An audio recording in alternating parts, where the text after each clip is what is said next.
All right, welcome guys. Wasn't planning on making this video, and a few things happened that I want to talk about of why I think the system is broken. I'm about to turn 44, and I felt like I've been lied to my entire life. So that's part of it. But the long story short is I'm going to make some changes in how I am contributing to off-grid communication that I wasn't planning on doing. We'll get to that at the end.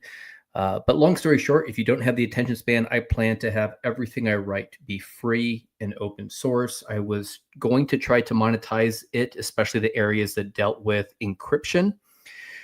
But I'm done with the system being rigged against the average person. So we're going to work our way to that. And just want to share a bunch of different experiences from my life. And just, it's going to be a bag of things. So I posted on Instagram this morning that I had recently picked up a flip phone. And this is by Sunbeam. It is the Ren. It typically isn't the device for me from the rugged perspective and angle. It does check, one of the nostalgia boxes since I grew up with cell phones as early as the later 1990s and saw the whole birth of just about every feature phone leading up to the introduction of the iPhone in 2007. So this is why I bought it. Really, three things. I want a phone to simplify my life. And really, when I saw my screen time a few weeks ago, I saw that I was on my phone 5 hours per day. And I'm already a person that tries to micromanage all of my time in 15-minute increments, whether it is the day job, when I wake up in the morning, when I go to bed. And I just thought that was completely ridiculous. So this feature phone, this flip phone, was designed first and foremost to be a detox from all of the noise from the modern world. Yep, I won't have access to Instagram, won't have access to YouTube, the YouTube Studio Creator. I won't have access to my email, and I'm going to be okay with that. I'm going to put myself on a schedule, and I'm going to use my laptop to do those productivity things I need to, but at prescribed windows, right? And I'm not terribly up to speed on the entire line of flip phones from Sunbeam. And I picked this Ren model because it allows you to do voice messages, SMS, text messages. It does have a camera. I'll never use that. But the third feature that I really wanted on this was the ability to turn this into a hotspot.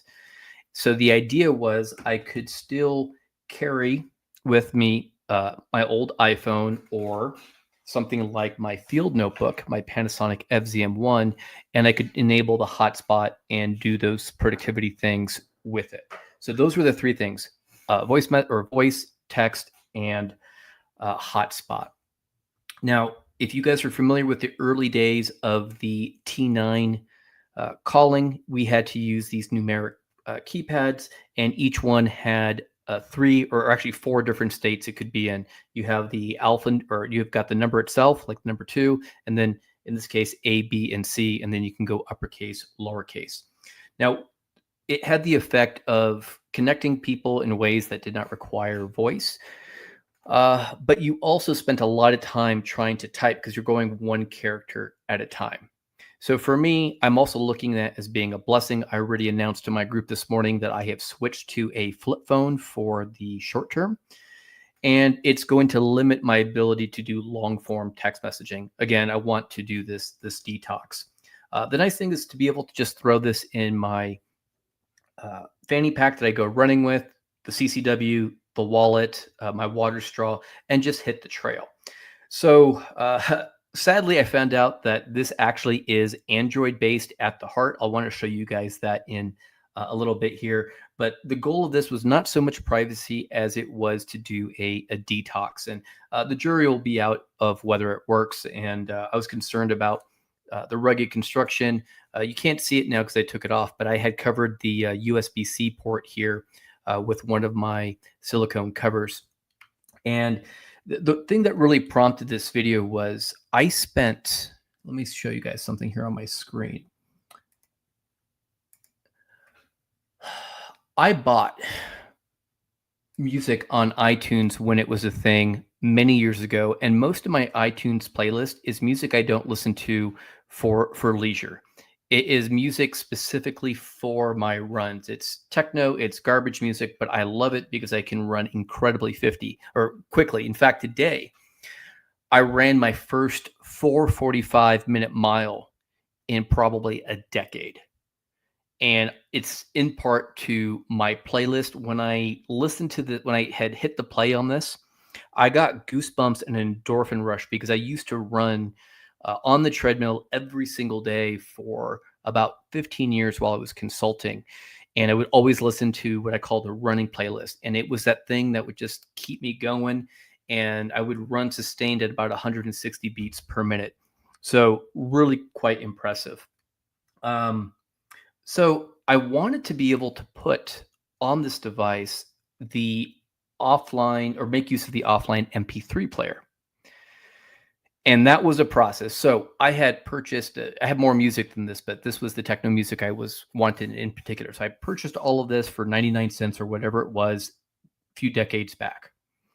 Prior to that, I had done what everybody else had done, CDs, tapes before that, recording stuff on tape or cassette off of the radio.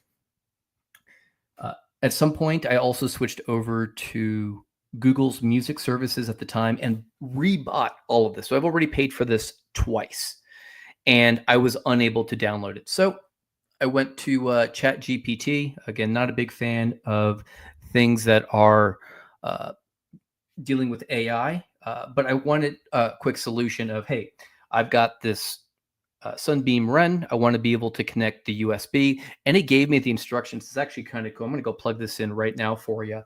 And there was a key sequence, a star 3453, and this is how I found out it was an Android device. So I'm going to plug this in, and you can actually see there's fairly tiny, but the Android file transfer utility popped up, and I can drop the music in here.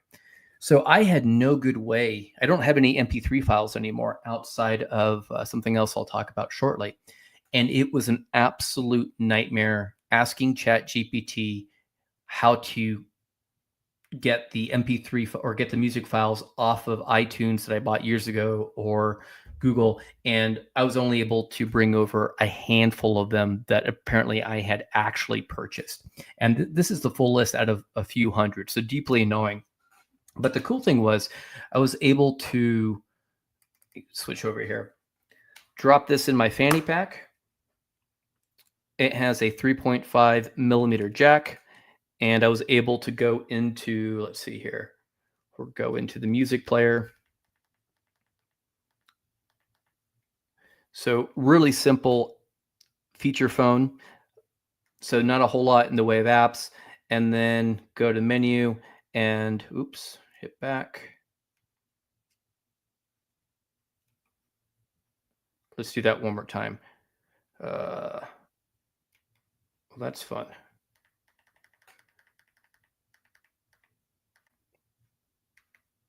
Music player, menu. So I'm going to do, I don't know if this will come on screen, but I'm going to try to play all the songs. And then there we go.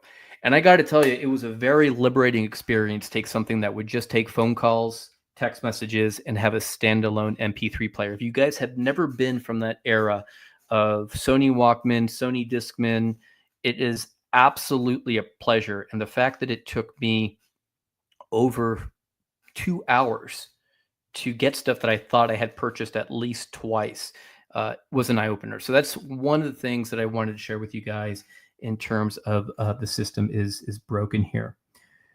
Mark Sherwood asks, did you abandon the Pine phone? If so, why? So the Pine phone is an interesting phone. It is a Linux first phone that I believe came in around 2020.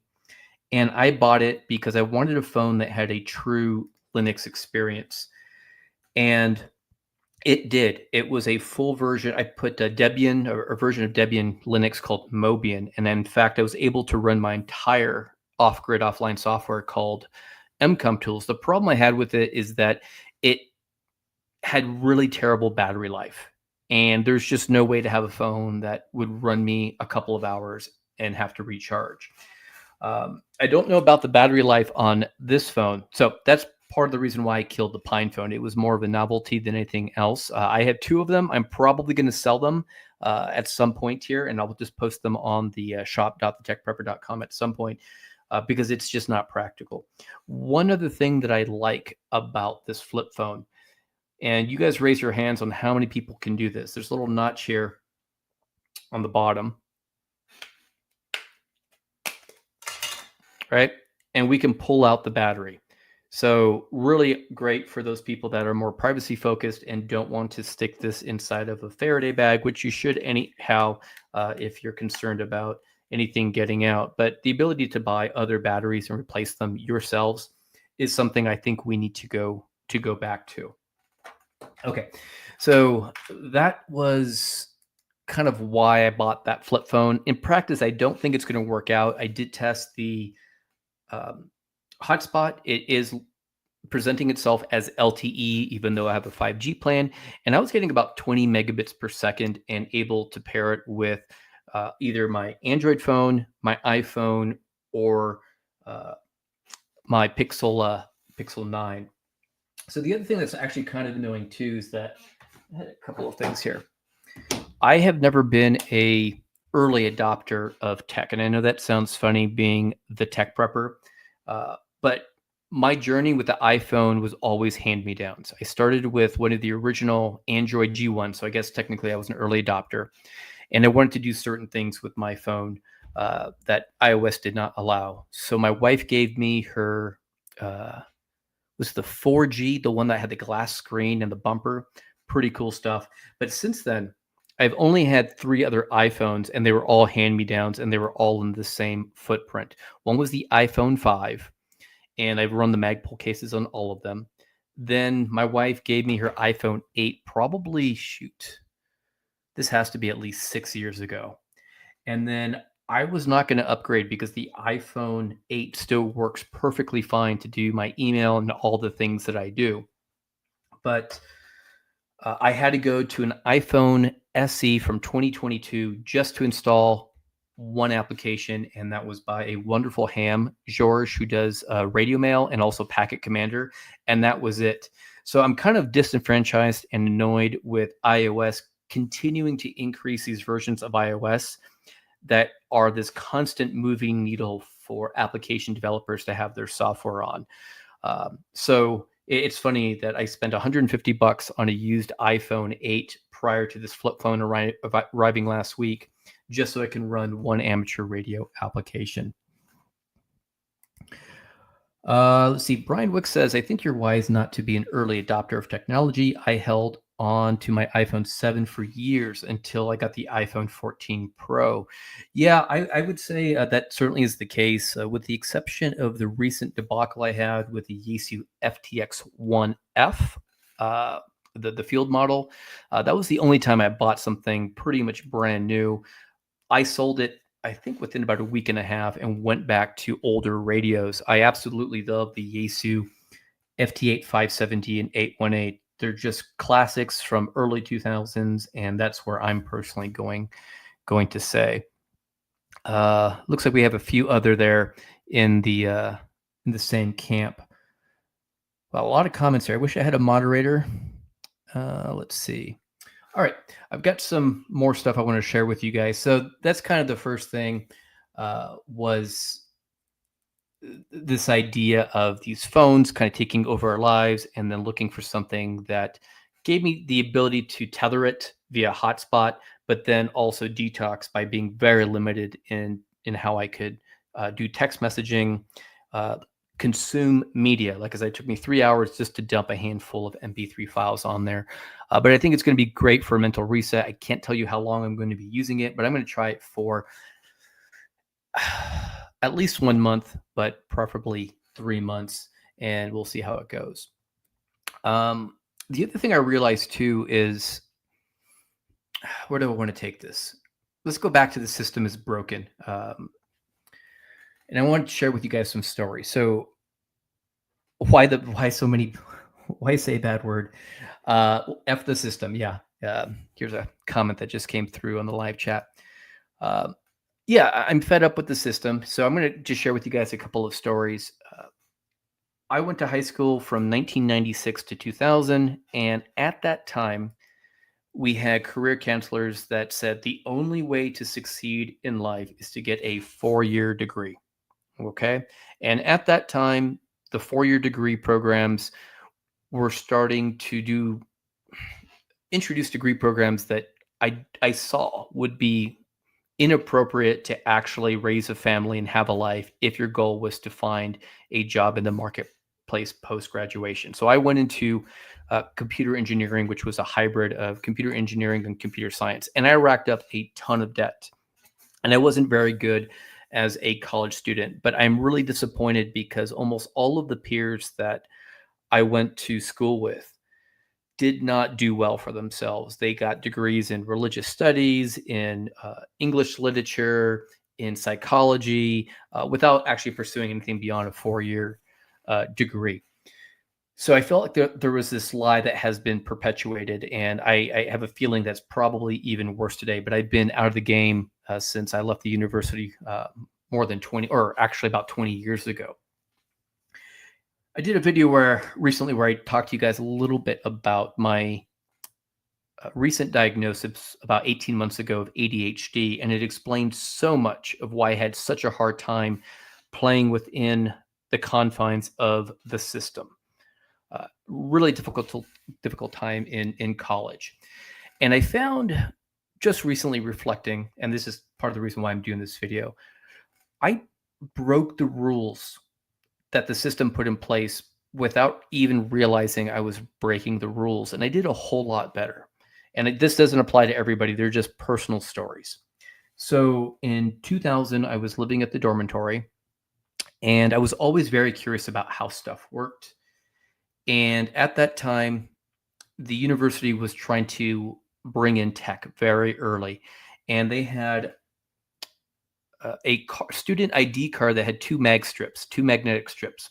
One was a very thin strip, I think it was on the bottom, and then the other was a thick strip at the top, and it was tied to your student record. The strip at the top was a student debit or credit card. So your parents or you could deposit money into that account, and on campus you can use that to transact at the bookstore to pay for books that were ridiculous prices at that time. And then on the bottom strip was what they called it petty cash. And this was back in 2000. And the petty cash allowed you to use that stripe reader for laundry and for like the vending machines. Now, the cool thing about this is that I had a roommate too at the time, and he was a computer engineering major. And we thought, hey, I wonder if we could read the contents of what's on these mag strips. Well, turns out with a little bit of even back in 2000 and that earlier internet, we were able to build a mag decoder, and we were able to dump the contents. And the contents were actually pretty readable. So we had loaded a certain amount onto the card, and we could see how much we had on the petty cash side. So we talked to a few other people, and a couple of engineering students that were about maybe a year or two ahead of us, and they kind of worked with us, and we built not only a decoder, but an encoder. And we were able to write back to the petty cash strip. And we were able to create money. So we were able to do free laundry and buy, snacks at the vending machines. Well, a short time later, there was a new kiosk that appeared on the campus in the quad, and it allowed you to transfer money from petty cash to the student credit card, which was not written to the card, and vice versa. So as an academic experiment, we loaded up the petty cash side using our magstrip encoder, and we put the order of about $320 cash on. We just invented $320 in cash. And we put that on there and went to the kiosk, and we transferred it to the other side, which was the student account side. So we created this money out of thin air and went to the bookstore, and we bought, I think it was our Physics 101 book. It was like either $280 or $300. And this was in 2000. So Just like the Fed. Yeah, so we invented, but the point is that this was a non-standard way of learning. During this time, while I was going down this proof of concept of how to uh, understand how these systems work, I was getting straight Fs in school. I wasn't going to class. I was doing this on the side. Okay. Let's fast forward a little bit later.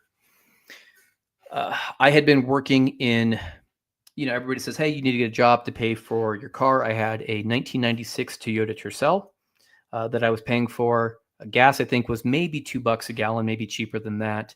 And I had insurance. So I worked 3 days a week, Friday, Saturday, Sunday, had to drive every Friday after school to go close the store. I was working at a Starbucks in 2000, and then would open the store Saturday morning or work the day shift, do the same thing Sunday, and drive back to school. And I did that my entire freshman year. And it was just disheartening only to have enough money just to pay for gas, the insurance, and the car payment at that time. And then I had to get a credit card, and I was only good for about $500 credit. And I went into credit card pretty quickly trying to pay for my books because, like I said, one physics book was just shy of $300. And the university I went to, University of California at Riverside, we had 4 quarters. If you took summer school, you had the fourth quarter. And every quarter it was thousands of dollars in books. And it was typically sold by professors that marked up their books, and you had to buy it from them. And not only did you have to buy it from them, you had to buy the current edition. So racked up a ton of credit card debt, was working all of this time at the food service industry, which was a pain in the ass. And I was doing all the things that I was told to do by the system. Well, I think the following year I had moved out with a girlfriend at the time, and we went to, and I was living near the campus, and we had these student accounts on their Unix machines. And I decided to poke around and I said, I wonder if I can escalate my privileges on this machine and get root level access, super user access. Okay. So again, not complying with the system, but I was curious. I said, how secure is student.ucr.edu? And there was a administrator at the time who I became very good friends with later. And he had written a special program that was designed to, I think it was manage printer quotas. And it had something called a set UID bit on it. So when you ran it as a normal user, it would actually elevate your privileges while it was running to run as the root or the administrative user. Well, he didn't do something that you're supposed to do in the computer security world, and that's to check your input. And I was able to break into a shell by running that command. And I was able to harvest, I think it was 7,800 student accounts. And once I had the list of student accounts and their encrypted passwords or their shadowed passwords, I used that same system to install a program called Jack the Ripper. And I was able to crack 90% of the 7,800 or 8,000 account passwords in minutes. And I could have stopped there, and I didn't. And what ended up happening was I decided to brag about the exploits at that time and change the message of the day when you logged in. And I even signed it. And long story short, I got pulled in front of a academic advisory board at that time. And they gave me 2 options. Either we're going to expel you and potentially charge you with criminal activity, blah, blah, blah, or you can come work for us. I chose to go work for them, and they gave me a graduate laboratory to manage, and they gave me $17.50 an hour, and they allowed me to work up to 30 hours a week. So by breaking the rules and saying no to the system, went from making, I forget what it was, $8 an hour to $17.50 back in 2000. And it was just one of those things where it just, again, I'm not recommending this path to break the law or break the rules. I just want to share with you that my intent was never really to do anything criminal in nature. It was always to explore and just do that, exploit that hacker ethic. And it was just an amazing time to be able to do that. I don't know what would have happened post 9/11 if you're pulling off this kind of thing. But anyways, got free range there at the university, and after about a year and a half of managing all of their Sun Microsystems computers and working with the faculty and staff. Actually, there was this one funny thing, just on creativity and just this need to fight back and protest. I was managing the graduate lab and was mostly responsible for learning to set up the email. So that was SMTP, IMAP, POP at the time. I was running their NFS storage, running all or installing all of the software that they were using for their research. So MATLAB, S+, Mathematica, R, and I was working with really high-end operating systems at the time, which you could not really get your hands onto easily unless you were in the space with Sun Microsystems. And in addition to that, I had to learn how to actually work contracts with Sun Microsystems because I was responsible for managing all the licenses, purchasing all of the computers. And it was wild to me at that time. Talk about the system being broken here. Another tangent, guys. I grew up in a middle-class family, and I could not believe some of the dollar amounts that went into paying for the university. But once you were there, what the university was spending on equipment.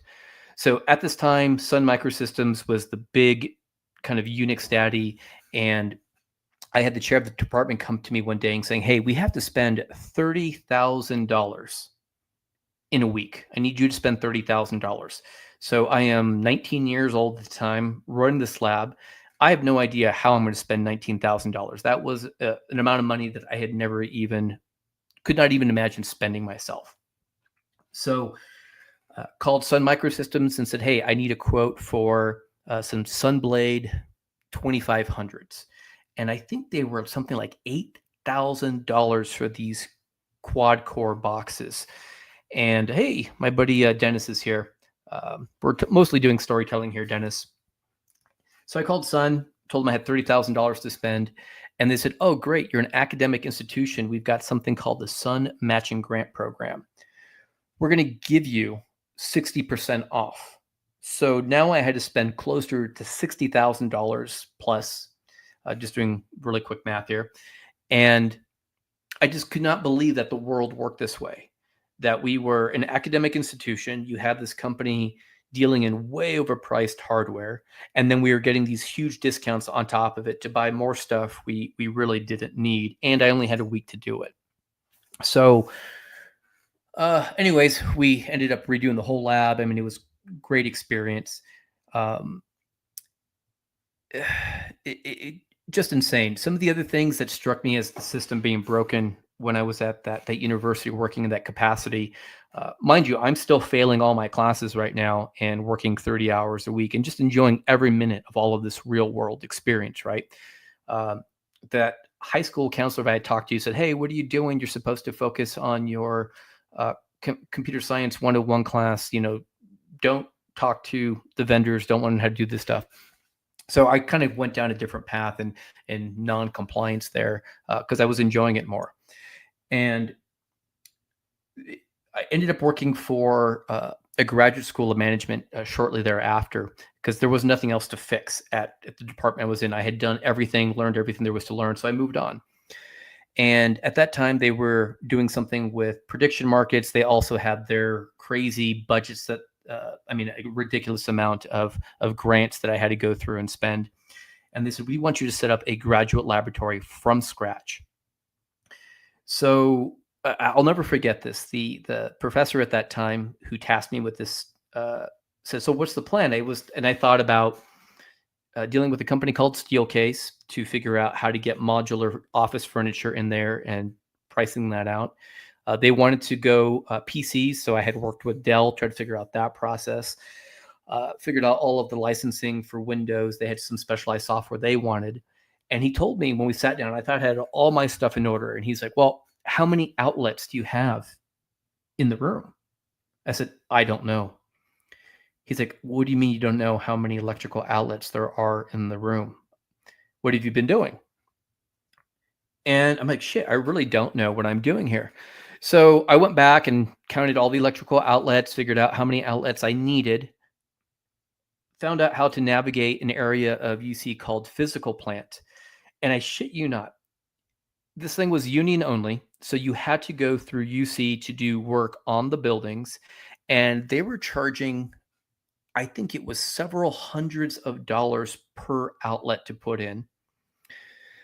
Um, I wanted to get the lab moving really quickly. So we had some petty cash, and I went to, I think it was the Home Depot at the time, and bought some paint and drop cloths and paintbrushes and materials. And I happened to be there that weekend, and the physical plant guys that were installing all of the new outlets were like, what are you doing? You can't paint these walls. There's a union. I said, why not? So long story short, I had to go, and they charged me $3,000 in 2020 or 2001 to paint the walls. So this whole world is just completely crazy to me.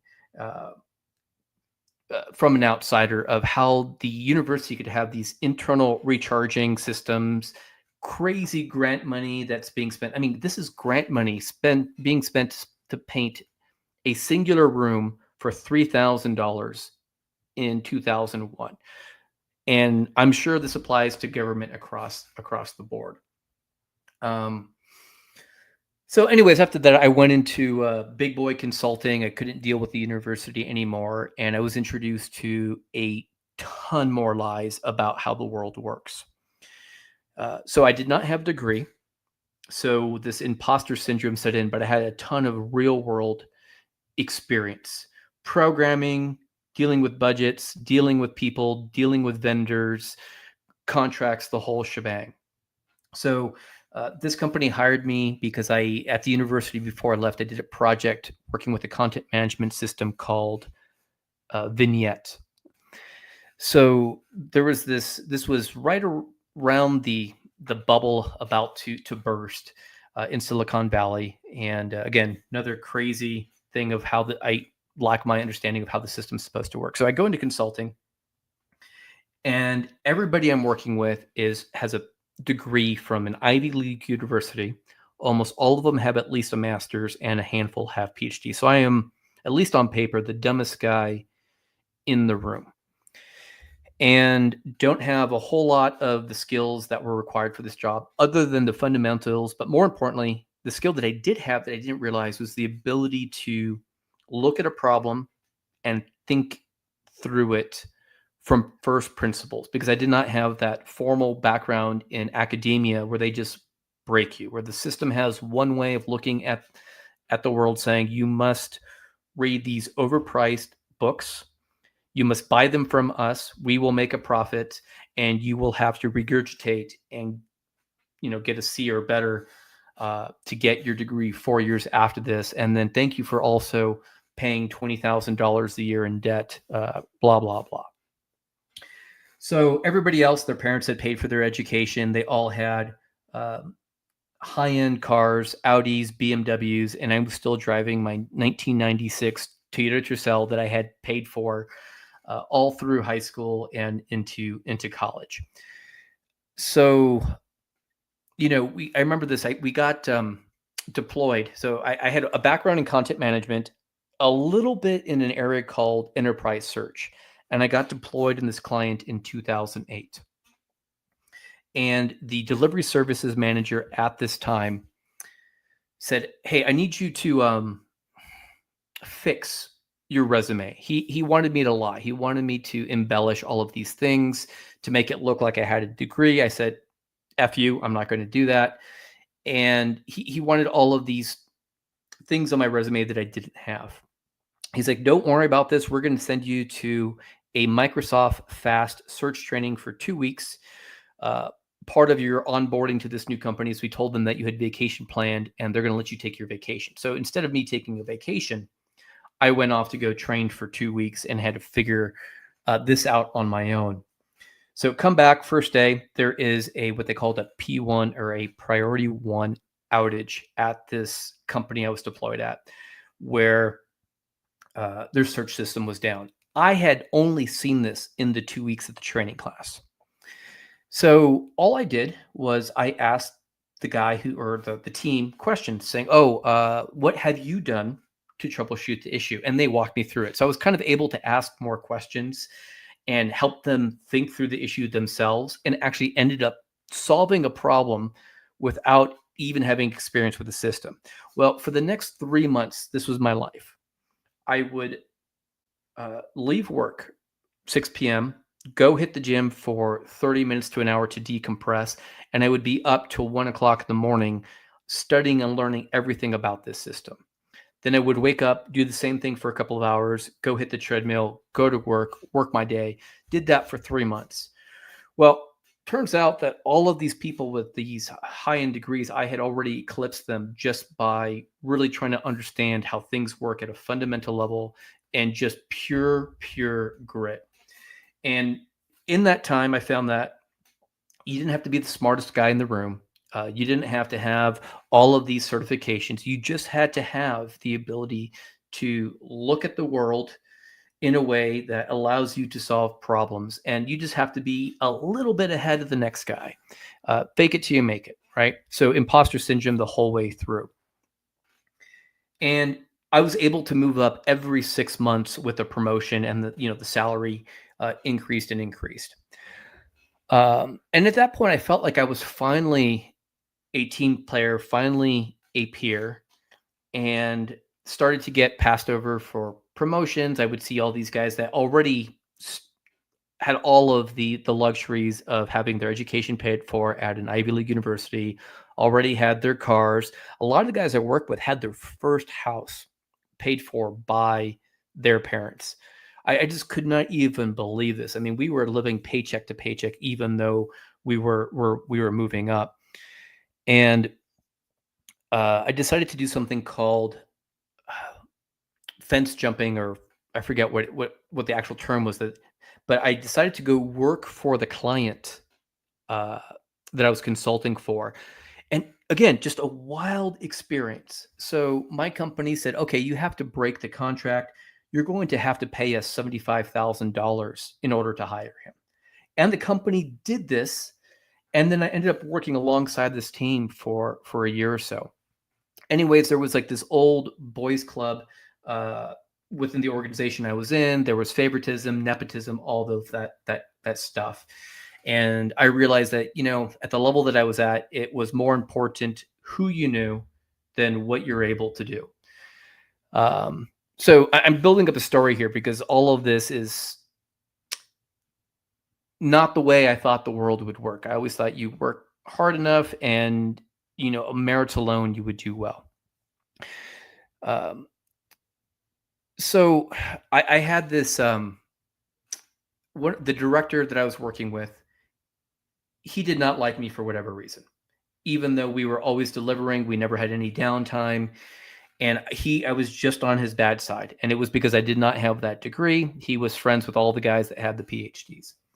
Well, he ends up going on sabbatical for 3 months, and I started reporting to a chief marketing officer. And I can't tell you how helpful this gal was to everything I did later in my career, in my mid-30s all the way into my 40s. She wanted to understand what we did, and I just dropped everything. I didn't care if the systems I was working on went down. I didn't care. I just wanted to do the best thing for her. And it took me about 3 days to put a deck together, a PowerPoint presentation. And I worked with a colleague who was really good at building presentations. And she says, this presentation is going to be better and better the more you do revisions on it, you rev on it. And it's going to be smaller as it gets tighter. So again, spent 3-4 days on this thing, let kind of the whole house burn around me, kind of like academia, where I didn't care about the degree program so much, but I cared more about the things I was doing. And she was blown away. And when her director came back, I was essentially at his same level. I was pulled into all of these meetings with him, and I just realized the importance of the network. So long story short, not long story short, this company ended up getting divested, and they had certain way of doing things that were about to change, and I didn't want to be on board, so I put in my notice and decided to go back into consulting again. And she gave me three pieces or she said, number one, what can I do to keep you here? I said, really, there isn't anything you can do. She's like, okay, this is what I want you to do. Wherever you go, number one, ask for a parachute clause. And I said, I don't know what that is. She says, if you're ever terminated, they will have to do whatever you had in this clause. And I said, look, I don't have a college degree. I very capable at doing things just by deeply understanding them and just being laser focused. She's like, yeah, that's the skill you want to have. You're more than qualified. So go in. So I said, well, what should I look for? So she said, well, you're in the consulting world. What you want to do is, do you get bonus? I said, yeah. So this new company I'm going to has 4 quarterly bonuses that are performance based and 1 annual bonus. She's like, perfect. In your parachute clause, when you go sign your contract, tell them that if for whatever reason those 4 quarterly bonuses go away or the annual one, it gets converted to salary, period. Number 2, ask for a signing bonus. And I did not think that would be possible. So I go to jump over to this consulting firm. Oh, and then she also told me ask for a 60% increase in pay, which again, I did not. I wish somebody else had told me this earlier in my career. So I just did not understand that this is how the world worked because no one ever told you this. So went into this new company saying, all right, guys, you wanted me. I want X for salary. So they didn't know that it was 60% from where I was before. Put in the parachute clause, and then I asked for a signing bonus. And they said, well, parachute clause is fine. We always do bonuses. That's not a problem. But we don't do signing bonuses. I said, okay, fine. I'm really not interested then. I have a list of other people. Well, they got back to me 20 minutes later, and they not only gave me a signing bonus, but they doubled the signing bonus for me. So again, really not sure what was going on. So at this point in my career, I didn't know anything about finances. I have a note here to talk about that, guys. I didn't know how the world worked, and I don't think the world prepares you for how money really works in the real world. So I paid off all of my debt at that time. I paid off all of my student loan debt, paid off the debt on the house or on all the credit cards that I had accumulated while I was trying to work up to this level. So the next year of consulting, it was what you would expect. It was what I want to call the road warrior. So for an entire year in this consulting space, my wife and I saw each other 1 day per week. Okay. And we would essentially just have Saturday.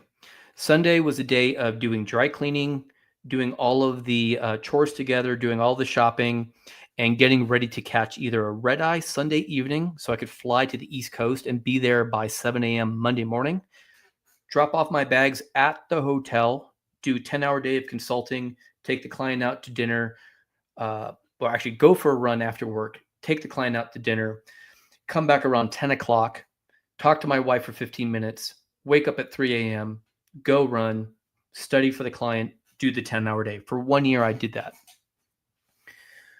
And I was having a good time. The relationship was a problem. But what was interesting about this was this company now got purchased by a company overseas. Actually, it was from a French company. And this company had a zero tolerance policy when it came to bonuses. And the great thing about bonuses was those 80-hour weeks I was putting in, they all directly applied to your total comp. Every quarter, you got a fantastic bonus. I mean, that's how I was able to buy my first house, how we're able to get into a better second house. Boom, boom, boom. So that parachute clause finally came in. And they converted it and ended up having a salary that was higher than my 2 bosses. And anyways, ended up realizing that life was not worth having that much time away from my wife. And then I went back and just found a job that was 40 hours per week. So long story short, guys, here is that the system was kind of rigged. So coming out of that consulting world, what I found was my health actually took a beating with being out there, and this is going to lead a little bit into healthcare. So I have never really used any of my benefits. I was just paying for all of the premiums, blah blah blah, and had the HSA accounts and all of that good stuff, and wanted to finally get back into running and get my health way back up. And I was concerned that after a year of consulting and doing that, that there could be a problem. So the healthcare in this country is completely broken. I went to I didn't have a primary care physician at the time, so I had to go and establish a primary care physician. I had to go pay for that doctor's visit. And I said, hey, I just want a stress test to make sure that there's nothing wrong with my heart. We have heart disease in our family, and I just want to make sure that I don't have like an early onset heart attack. And they said, well, we'd like to help you, but we're going to have to recommend you to a specialist, to a cardiologist. So have to now go and schedule an appointment, take time off work, go see a cardiologist. I go talk to a cardiologist, and he tells me, he's like, well, there's not too much we can do here. You're young. There's something we can do called a calcium score test, where they take a look at how much calcium buildup you have. And a score of 0 is good, 30 is not so great. You're going to have an issue. He's like, but insurance doesn't cover it. So you're going to have to pay for this calcium score test. So this is someone who was in their mid 30s, who had never really gone to the doctor, has been paying insurance premium their entire lives. And I've had to go see a PC, then go see a cardiologist, and then go pay for a calcium score. Turns out that calcium score was fine, blah, blah, blah. So, healthcare in this country is completely broken. I want to say F the system. I wish there was a better way. So one more story, and then I kind of want to bring it back. So current work right now, AI is displacing everything that is going on in my sector. And I had worked with this individual for about 12 years, fantastic employee. Okay. The trains have been running for 12 freaking years. Okay. And that's because this person knows her job, actually wears about 3 different roles. We never had one downtime in the 3 year or in the last few years we've been working together. And she's the first one to lose her job because of artificial intelligence. Right.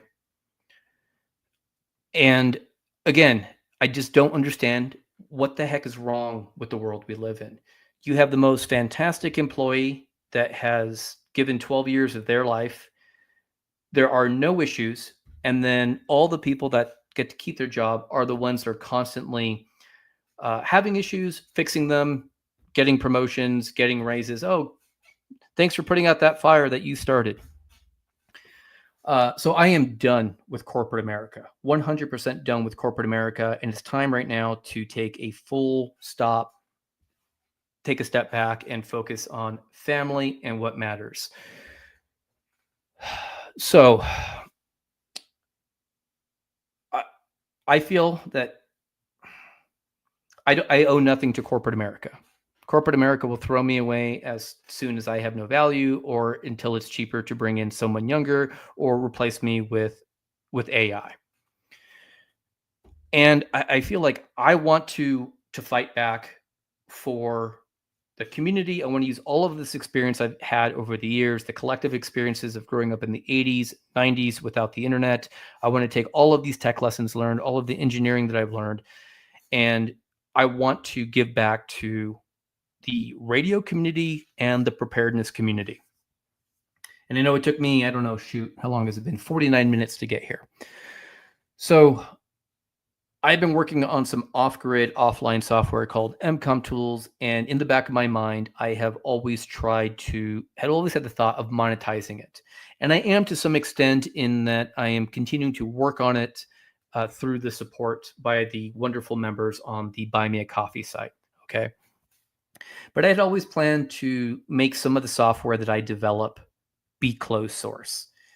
And these are the areas of the work that I have kind of been doing behind the scenes because I don't feel comfortable talking about, like encryption.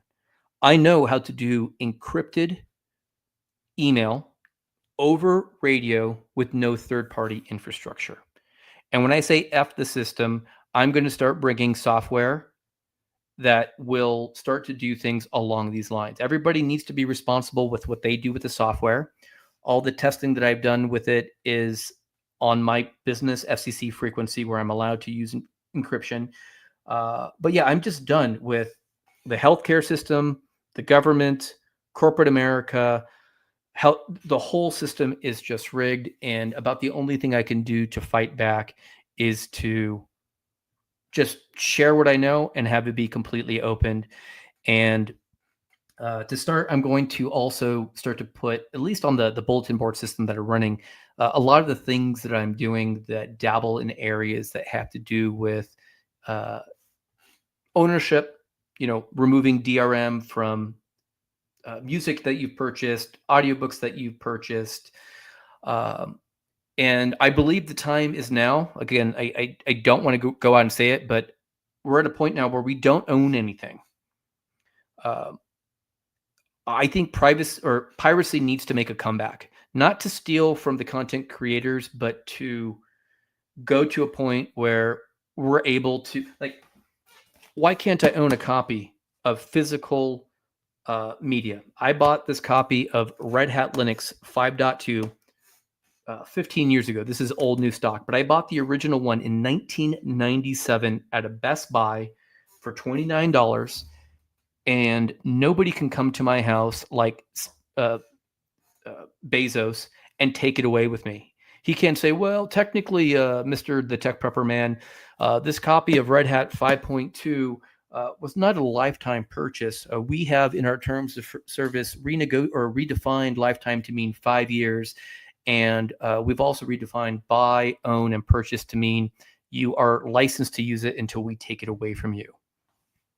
So Chris Bricker says, wow, from Borders. Yeah, Borders was great, guys. So I know this feels ranty, but if you guys are, what's the new generation now? Generation Z, X, Y, whatever. Places like Borders Bookstore were incredible places to physically go in, interact with the physical world, buy stuff that someone spent time creating, the books. You could physically own, you can touch that, you could buy media like that, and it's all going away. Privacy is going out the window, your rights are going out the window, and it's just absolute BS. Generation Alpha, it looks like, is where we're going now. Guys, sorry I haven't been able to answer any of the comments here. I don't have a moderator today. But long story short, all of this said is I was reflecting today on my run while I was listening to MP3s that I had to physically pull down, convert using a bunch of low-level tools, figure out how to load via USB on this guy, listen to it with wired earbuds, got the endorphin rush from listening to techno music from 20 years ago, did my best mile in years, and realized, wow, we gave up so much for modern convenience. And we have completely torpedoed brick and mortar business. We have torpedoed interpersonal relationships. We have given up so much for convenience. It's absolutely freaking BS. And like I said, the only thing I can do for you guys is I'm going to be focusing on content that deals with ownership, privacy. I want to, again, not for it to be a shameless shill. I'm really proud to start to be able to create products in the US. This is my TTP land nav kit. And yeah, while there was a business decision I could have gone through to say I'm going to go to China and I'm going to start building soft goods so that they could be sold for $20 and I'll exploit a bunch of people in the process. The nice thing about about me making this decision. I'm not going to be wealthy. I'm going to be, the margins are going to be razor thin, is that there's something really satisfying in trying to do, as one person, bring back this country the way I remember it. So this product, I meet in person at a coffee shop once a month with my bag designer. We sit down in the physical world with tape measures, and we touch this thing, and we go through different iterations, and we're building products. He also goes and gets all of the material from the US. So it's all 100% US source material. So we're helping another industry in the US. And then at the scale that I'm doing this, of starting out with 100 units, he's actually going to have to hire ladies from his church to run the tables to sew this stuff.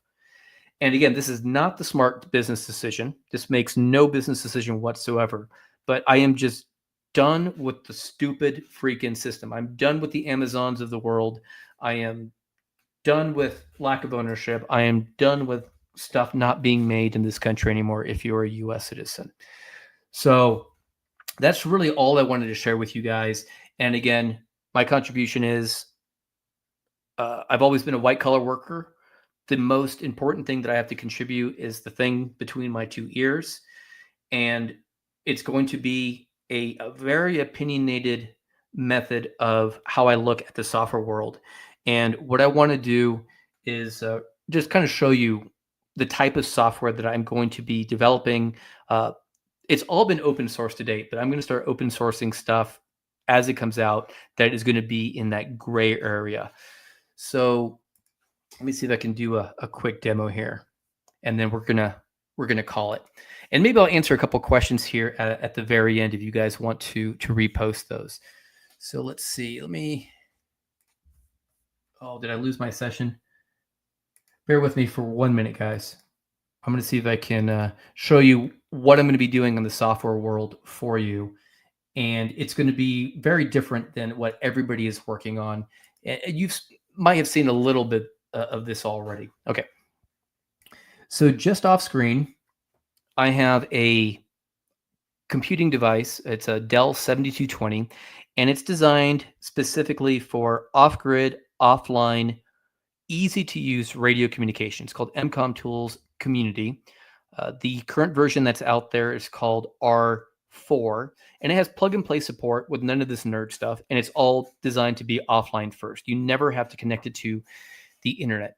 And in this R5 release, I'm working on the user experience, making things simple to use and 100% offline. So just 1 second here while I plug in my SDR. So just off camera, let me show you this, what we're going to plug in.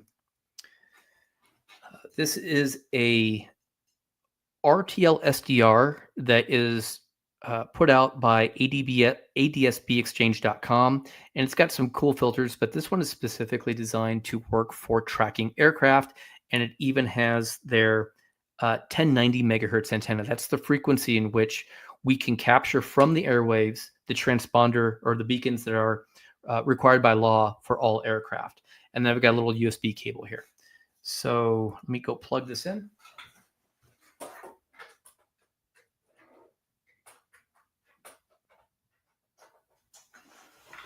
All right, so I've got that plugged in, and this system all has a touch screen, so nice and modern. So let's go ahead, and I'm going to click on the little airplane icon. And what you're seeing here on the screen is going to be the theme for all of the applications that are going to be developed, all open sourced, including the ones that deal with encrypted email that will be coming later.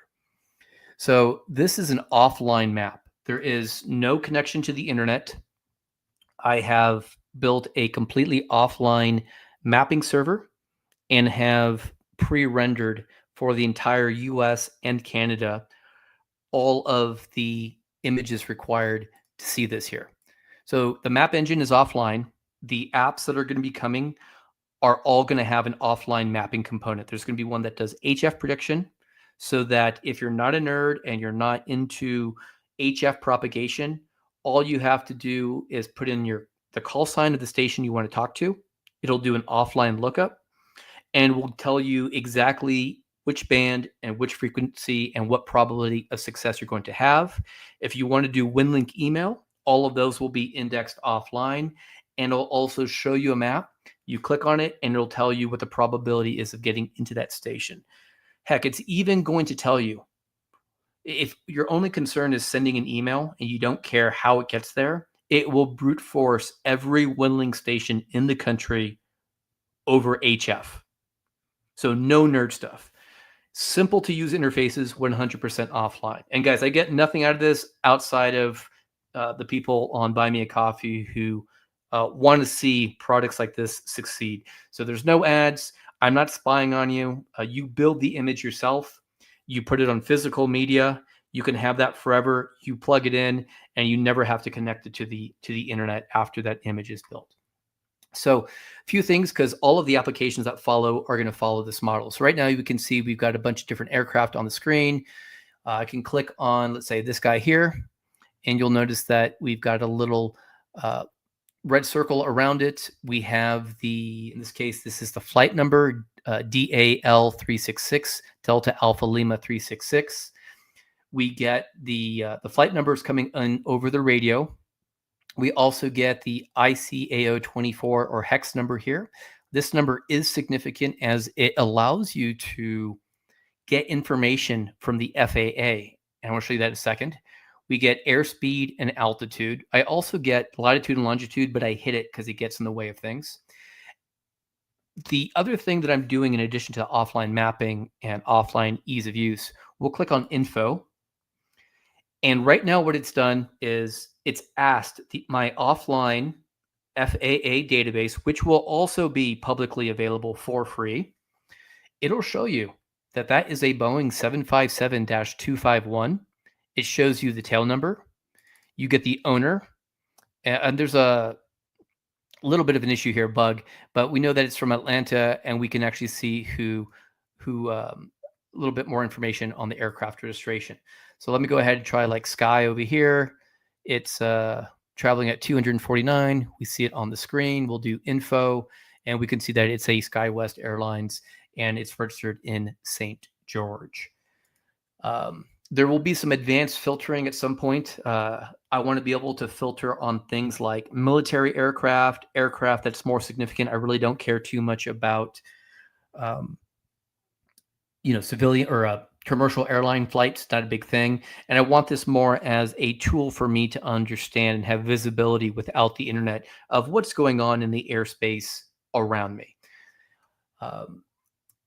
And then my position when I implement this, I'm working on a piece that this system that I have right now has onboard GPS. I'm working on an API that will allow me to move to my position. And I can also, for example, in this info view, what I plan to do is show the distance from my current position to the aircraft and also the bearing. It'll all be updated in real time. And then again, simple to use. If I was over here using touch, for example, I just hid that by touching it. So I want these buttons to be big. And my big thing is I'm an outsider when it comes to amateur radio. And I just feel amateur radio hasn't gotten current. And I want to have an application that feels modern, but is modern in an offline, off-grid mechanism first. So the reason why I started with the ADBS tracking, and then I'll get to some questions, is that I wanted something that had lots of things that I could pick up over radio, moving around the screen to vet the technology. And it is really close to being done. In fact, I'm doing a Buy Me a Coffee live stream on Thursday where I'm going to do, for the members, a deep dive on how all of this nerd stuff works. We're going to start by showing this, but then I'm going to show them all the nitty gritties of how the databases works. We'll look at code. And I don't do that publicly, mostly because most people are not interested in all of that nerd stuff.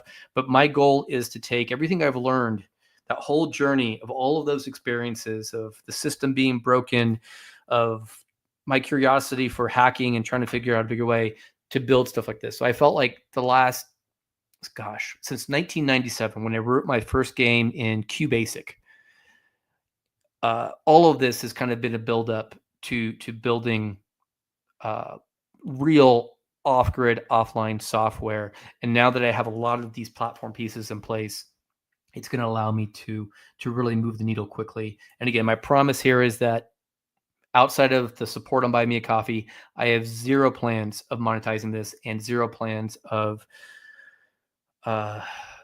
keeping anything hidden. Like I have done prototypes for the last 5 years on encryption, image encryption.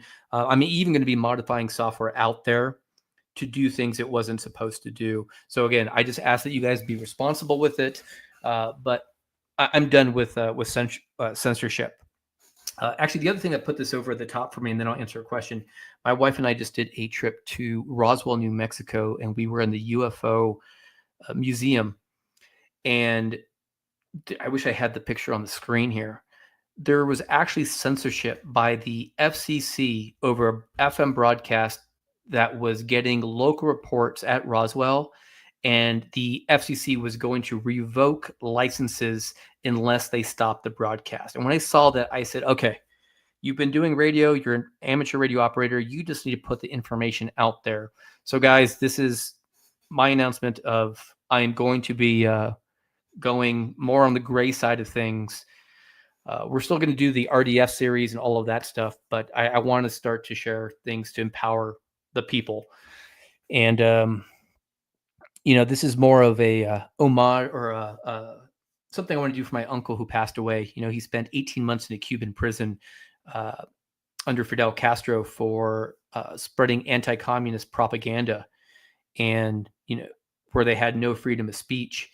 And he didn't care. He had a 12-month sentence. He spent 18 months. Cuban prisons are nothing like American prisons. He was starved, beaten, stripped down, taken to other areas where there were areas that were more prone to suicide. And he told me, he's like, life in the USA is so easy. You've never listened to someone, the screams before they hit the ground and the sounds of bones cracking as people are falling to their deaths in prison. So for all of these reasons, all of these life experiences, I'm going to focus on family first, exercise, and then being the gray man, software, I don't know, anarchist, whatever you want to call it. But that's where I'm going with all of this, guys. I'll answer a few more questions. Hopefully this was helpful. I know that it was a lot here and may have been ranty, but that wasn't my case, or it wasn't the case. I did a thing. You might be dragging me back to Discord to share some of my projects. Yeah, so we have a Discord. So yeah, definitely go back and start sharing some of the work that you've been doing there. That'd be amazing. Lee says, I guess don't. Oh, so okay. So these are questions about MCOM tools. I'm not going to go into that. Regular guy, great handle. All Tech Prepper is taking time to help us all. We've got bills to pay too. Join his Buy Me a Coffee, okay, and help him help us. We need each other in this effed up world, guys. What's $10 to it? Thank you. Didn't realize that was the case. Douglas, how can I help? Not so much. I mean, just spread the word, guys. Like I said, the biggest challenge I have, at least with YouTube, is that I've been properly demonetized, and that's actually kind of a blessing because now I don't care anymore. And just share the videos. And what I kind of want to do too, in addition to all of this work, I'm going to do something else that we'll talk about here. I'm a big fan of off-grid, offline media that you own. And I've done over 400 videos. And in those 400 videos, I've covered a lot of different topics, from how I discovered manpacks, various modes of HF digital communication, VHF comms, my no random contact series, a ton of stuff, but it's all over the place. It's not in any one single place. And I really want everybody to be prepared. And I think I'm going to start redoing some of my videos to be no more than 10 minutes, do them all in sequence. For example, I did a video on how to channelize your radios. I may redo that one. And what I want to do probably is not distribute them through YouTube. I think I want to make them be something that you could purchase, but you own and download. And I think I want to put them on USB. And I understand that that's going to open up a world of some bad actors buying it. pirating it and putting it out there. But my hope is that people will still do the right thing, try to support what I'm doing. But I want to get away from YouTube. Like I said, I still will post like the content where I do the quick tours here, but I think later on this year, I want to start to film highly topical, focused how-to videos for the modern prepper in mind that can be physically purchased where you own a singular license to use it for whatever you need and just sell that on USB keys, for example. So just something I'm thinking about. So James says, love the videos, Rumble. You know, it's just I don't have the time for it. I think if something, God forbid, happens and I lose my job to AI, I think I'll move to Rumble for that reason. But no, I'm at the point in my life where I want to really give something back, and I like this idea of ownership. And I've always held back putting out all of the software bits completely for free because I was afraid of piracy. And now, after experiencing how difficult it was for me personally to get that one audiobook that I love listening to in a long run and putting it on a standalone device, or that music from 20 years ago that just helps me PR, and being unable to do it, I think that I want to start being one of the first guys, if it's not already being done, of going back to selling good old media, and you guys own the license. Let's see here. So yeah, I know that really doesn't answer your question of how can I help. I think just, tell people about the Tech Prepper, put the word out there, and that's about as much as I can do. Start to talk to your friends and family about getting licensed. Start training today. But yeah, no, this is a gift. Just after reflecting on the whole my whole life, and just figured, you know what, there's no reason to keep this to me. I will get eclipsed by AI in the next couple of years. I will likely get suppressed by YouTube. And before all of that happens, I want to start to put out stuff that is physical stuff, physical media, things you can touch. And I just want it to live on there. And then I want to empower people just to support their communities. And I can do that through software.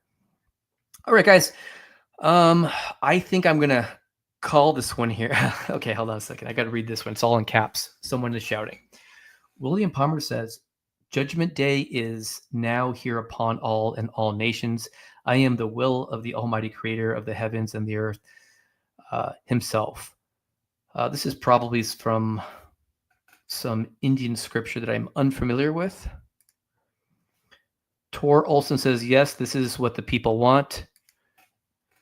Chris Bricker, why have you not hacked an iPod on your music needs yet? Bigger batteries, Bluetooth, and USB-C. Yeah, Chris, so I actually have an old iPod video that my wife laser engraved for me. I love that thing. It's time. Same reason why I have a Google Pixel 9 with Graphene OS and ATAC that I haven't had a chance to work on yet. But those are all things that will be in the pipeline that are coming. All right, guys. Thanks a lot. Be strong. Oh, hold on a second. We don't want this in the way here. We can't toast with water, but we'll do it anyhow. All right, guys. I'm the Tech Prepper. Be strong, be safe, and be prepared.